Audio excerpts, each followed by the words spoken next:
Hello again. Welcome back to Homemaking in Heels.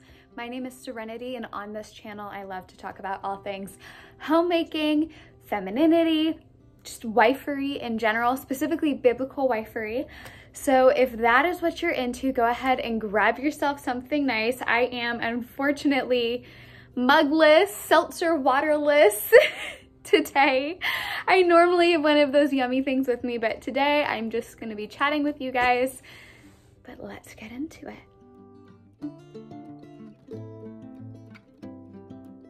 So one of the things I really wanted to talk about today is honestly something that I really questioned a lot growing up. It was one of those, things as like a 13-year-old, 14-year-old, when the internet was still becoming more and more accessible, like YouTube was coming out, like it was really becoming more of a big thing then.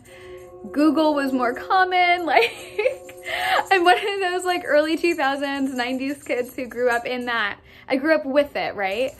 So as I grew up, so did it. So when I was ready to start questioning, how does somebody define their personal style, Google was there. And I'm gonna be honest that I didn't really find much help. I didn't find things that I found helpful.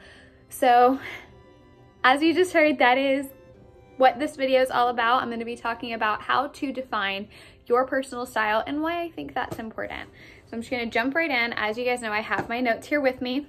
My first thing I want to talk about is, why is it important? Why does it even matter to define your personal style? Three main reasons for that. And the first one, is that it is the way in which you are presenting yourself to the world. The way you dress, the way you carry yourself, all of that kind of goes into how you are telling the world to respond to you. Now, I'm not saying that that's how it should be. I'm not saying that that is the best course of action, like that as a person, we should decide how we're gonna treat somebody based on what they're wearing. I'm not saying that, but I am saying that as a culture, that's still what happens. Whether or not it's good, that's what happens. That's something that I've experienced so much in my own personal life, that according to how I'm dressed, it really does affect how people treat me. So that is one big reason why I believe it is important to even have a defined personal style, is because it is part of how you're telling the world to treat you. But then my second point is that it is also part of your identity, which kind of also goes into my third. So right, I had three reasons of why it's important. The first one is that you're kind of telling the world how to treat you, whether or not that's a good thing. Still kind of is the way it works, unfortunately. And then my second and third kind of go in together, which are that it says something about who you are, like you're kind of putting out your identity. It's a way of expressing that, but then also right now, we have such this big thing about being the main character of your life and, having that main character energy. And I find that having a defined personal sense of style really helps with that. It's a way of saying, what do I like? How do I want to be perceived? Who is this person? And what does she look like? What does she wear? So those are the three reasons I really think it's important to define your sense of style. For me, it's more about having that sense of identity that comes with it, the sense of this is how I'm putting myself out there to the world. That's why I think it's important. But honestly, if you're on this video, I have a feeling that maybe you searched for how to define your personal sense of style or discovering your personal sense of style. So you probably already want to have a unique sense of style, one that is uniquely you. So you already have your own ideas of why it's important. So now I'm gonna go into, how do you discover your sense of style? And a big thing for me is gather inspiration, right? We all know Pinterest. We all love Pinterest. Get on Pinterest and just save tons of images of outfits that inspire you, that spark something. That one, again, we all know that. Just gather inspiration wherever it is for you. The second thing would be to try it out as much as you can. This is where I am such an advocate of thrifting. This is part of why I have always been a big thrifter, is that in that journey to kind of figure out my own sense of style, I didn't want to go be spending even, $10, $15 on a dress at Forever 21 at 14. I wanted to spend like $5 on a dress, if that, because I knew that there was a high chance that I was still in this place where in a few weeks, in a few months, I might not be wearing it. It might be going right back to Goodwill. So I wanted to be able to have that freedom to really just try it out and have this kind of rotating closet, which again, I cannot recommend enough. Then do it via the thrift store. please, if you're still figuring out your sense of style, don't be going into like H&M, Topshop, any of those places. Just don't. Like, just go to the thrift store. It's so much cheaper, so much better for the environment. Just thrift it out. But I will say that that has been a massive component for me of discovering my own sense of style, is being able to try out a lot and then really take note of how it makes you feel. So one of the things that I've realized about myself is that I just don't like pants. Like, as much as I love, for lack of a better word, as much as I love the aura of a dress, the way that that looks and the sense of femininity, and you guys know I've talked a lot about why I love dresses, but I've realized I just really am uncomfortable in pants. I don't like how they look on me. I don't like how they feel on me. I just don't like it. I don't like the signal it sends. I don't like that of, you know, just the look of like jeans and a t-shirt. Some people can rock it. Y'all know my sister Emma. I've talked about her. Girl can rock it. Just jeans and a t-shirt, and she does this whole thing and she looks so cute. I can't do it. I feel grubby when I do it. Works for her, it doesn't work for me. With her, I think she would probably feel a little bit too like frou-frou if she were to wear a dress or a skirt and heels every day the way that I tend to. It's just not her. So it's all about what works for you. I would say that this even goes into learning your colors. Like, what colors do you feel good in? I realized I really don't like how I feel in like marigold and these kind of more mustardy colors. I just don't like it. I don't know what it is. I love a true pastel yellow. And I realized afterwards that's because that's my color. I get washed out with like marigold. I get washed out. I don't know what it is. And tan and like a plain beige, I just get washed out. My skin blends into it.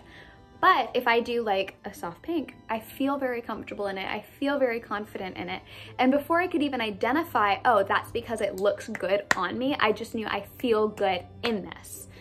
That's why I would say, more than wondering about does it look a certain way at this stage, focus on how you feel. That's how you will know what really suits you, what really is like capturing the essence of who you are. Is how do you feel? Do you feel like yourself? Do you feel confident? Do you feel like you could walk into any room and own the room? That's how I want you to feel when you get dressed every morning. That's how your personal style should make you feel. At this point, we have gathered inspiration. We've tried out different looks, different styles, different colors, everything that visually attracts us. Hopefully at this point, we've kind of dabbled in it, tried it out, seen what we like the feeling of, as opposed to just what we like visually, because there is somewhat of a disconnect there, in the same way that, again, my sister, I absolutely love how this girl looks in jeans, a band t-shirt, and a leather jacket, and like her little Sperry hiking boots. She looks just killer, like drop dead in that. And visually, I love it. I put it on and I'm like, oh, I feel weird. Like, this just it doesn't suit me. It's not me. But I love it visually on her. So there is that sometimes that disconnect, which is why, okay, we've gathered what we like visually. We've tried it out to see how we feel in it. Now it's time to begin defining our style, which comes through narrowing down the commonalities. It's the commonality that for me, I really just don't like pants. I just don't feel myself in them, as opposed to skirts and dresses. That was a commonality that I noticed. In addition to that, I noticed that most dark colors I don't feel great in. I feel drab, I feel sad, I just don't like it. I like bright colors, I like happy colors, and even neutrals. I don't like just plain neutrals really, besides white, because again, it just makes me feel drab and boring and not myself. I'm not saying that people who wear that look drab and boring. I'm saying that when I wear that, that's how I feel. Things like this just represent me more. I feel more myself in them.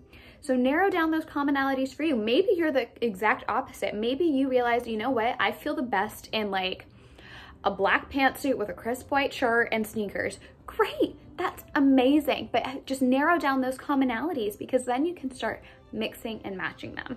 In a similar way, even with dresses and skirts, something I realized is that I love the look of like a long, unbelted, just like flowing linen dress in the breeze. I can't do it. It does not suit me. I don't feel confident in it. I feel confident in that same long flowing dress, just, you know, blowing in the breeze with a belt. Cinch me in at the waist and I feel so much more confident. There's just something to adding that shape for me. Other people, it's going to be different, but it's about finding those commonalities, because then once I've realized that, you will see nary a low-waisted skirt, nary a, you know, some sort of a something kind of structured dress in my closet. Every skirt nips me in at the waist. Every dress has some sort of a structure so that even if it is without the waist, like I do have some that don't come in at the waist, but they're structured coming out from the shoulders, and then they're shorter in such a way that you can still see my shape underneath it, so I don't look lost in the garment. Okay, so at this point we have gathered inspiration. We have tried out a whole bunch of different things to see how it makes us feel. We have gathered the commonalities of how the different pieces that make us feel wonderful, where do they intersect? What are their commonalities? At this point, we've done all of that. So the next step is to ask yourself the question, where do you want to go in life?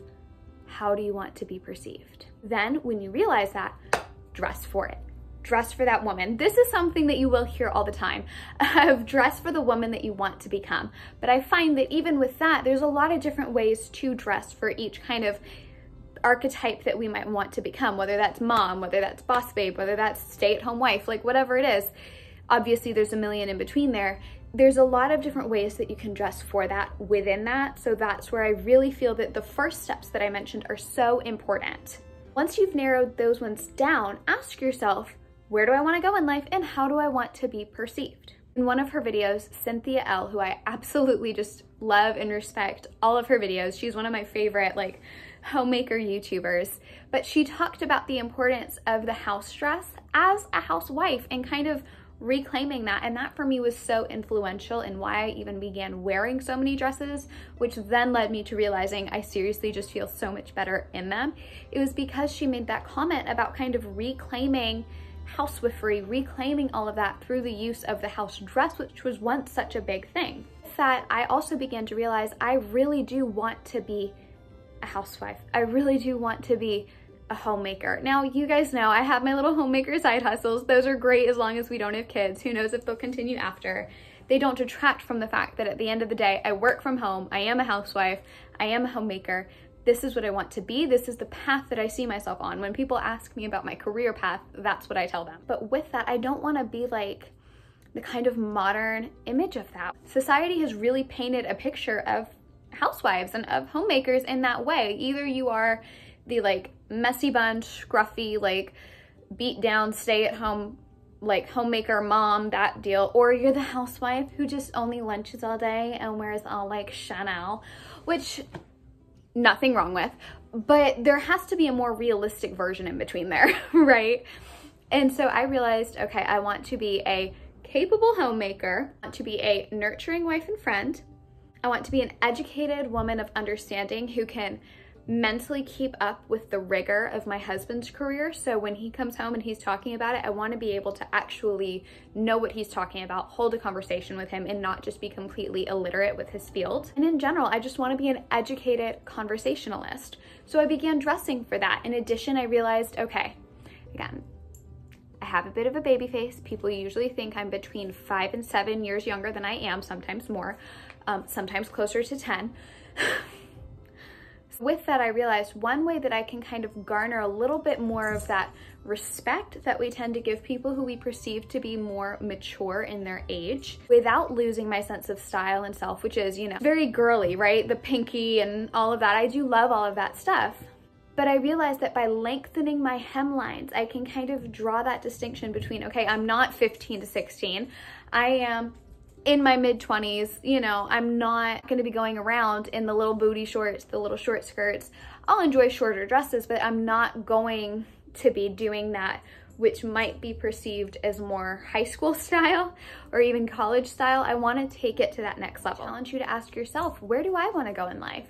How do I want to be perceived? What is some way that people continually perceive me that I'm not a fan of? And specifically those first impressions are what I mean. The people who know you, at that point it's a little bit different. They've had some time to form that opinion. I'm talking about the people who just met you. What tends to be the kind of first impression, and what are the ones that you don't like that you tend to be getting? How can you rewrite that narrative a little bit through the way that you dress? Like I said, for me it was simple. Okay, people think I'm 15. Let me lengthen my hemlines to a little bit longer. Obviously, again, like just with the freedom of still wearing what I want to wear, but I'm not going to be doing the uber short skirts that maybe I could have gotten away with at like 15, 16, 17. But now, because my face hasn't really changed since I was 15, 16, 17, it kind of sends the signal that I am still 15, 16, 17. My last tip, my last point when it comes to defining your personal sense of style is ask yourself 2 words that you would want people to use when they describe how you look. So I realized my 2 words are romantic and regal. So now when I'm shopping, I can look at any piece and ask myself, is it romantic? No. Okay, but is it regal? No. If it's neither of those 2 things, away it goes. It can be either one. It can hopefully be both. That would be great. I love getting ones that maybe one's more regal, one's more romantic, and then I can marry the 2. Like, I love a good flowing, like, Victorian style blouse with a pencil skirt. Love that look. To me, it just marries the 2 so well. So ask yourself, what are yours? What 2 words do you want to describe you? Maybe for you, it's adventurous and formidable. Great. Maybe it's alive and steadfast. Great. Those are words that then when you're out shopping, you can hold up those pieces, like I said, and ask yourself, does this reflect either one of those 2 words? I hope you found this helpful. Before I go, I am going to quickly show you my outfit of the day, and I will see you guys in my next video. All right, so this is today's outfit of the day. I have on this cable knit pink sweater that I thrifted. I have no idea where it's actually from, but I loved, I'm gonna see if I can show you guys. I love these little buttons that it has. So I have on this sweater, which I was thinking about it. In my last video, I'm in like a summer dress. It's like 90 degrees outside. Today it is 50 because that's California. So anyways, I have this cable knit and then I just tucked it into this skirt, which I am absolutely obsessed with. But it has pockets. It is from Express, and it's definitely one that I love more for like Christmases or whatever, but I also just love it for this. But anyways, like I said, that is today's video, and I will see you guys in my next one. Bye.